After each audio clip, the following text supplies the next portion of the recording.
આપણે ભગવાનને પામવાનું છે.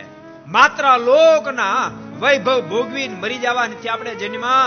આપણે તો મુક્ત થવા માટે જન્મા છે. મુક્ત થવા માટે માત્ર મરી જવા નથી જન્મા.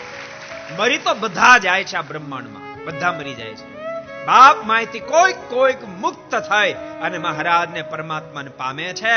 આપણે મુક્ત થવા માટે જન્મ્યા છે. વાત ભૂલાઈ ન જાય, ભૂલતા નહીં.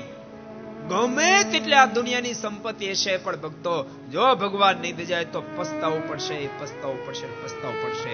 રંગ હોય એને પસ્તાવું પડે, રાજા હોય એને પસ્તાવું પડે, જેને ભગવાન ન પૂજ્યા હોય.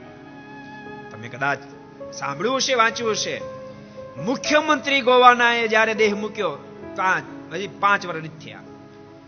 દેહ મૂકતા પહેલા એને પોતાનું સ્ટેટમેન્ટ આપ્યું હતું કે આજ મને કેન્સર ભયંકર થયું, આજ મને પારાવાર પશ્ચાતાપ થાય છે કે આ દુનિયાની આ રાજનીતિમાં મારી જિંદગી મેં ઘસી નાખી, એમાં કેટલાય કાવા દાવા કર્યા, એના કરતા મારા આત્માશ્રય માટે મેં સાધન કર્યા હો તો કૃત્ય બની જાત. ધન્ય ધન્ય.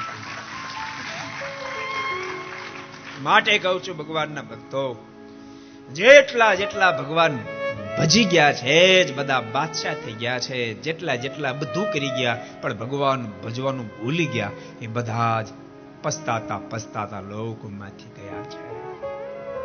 માટે વાતને ભૂલતા નહીં, એવી મારી તમને ખાસ ભલામણ છે. अगर ये वीडियो आपको पसंद आया हो तो लाइक करें और शेयर करना मत भूलिए. सब्सक्राइब करें सरदार कथा चैनल को और बेल आइकॉन पर क्लिक करना मत भूलिए लेटेस्ट वीडियो सबसे पहले पाने के लिए.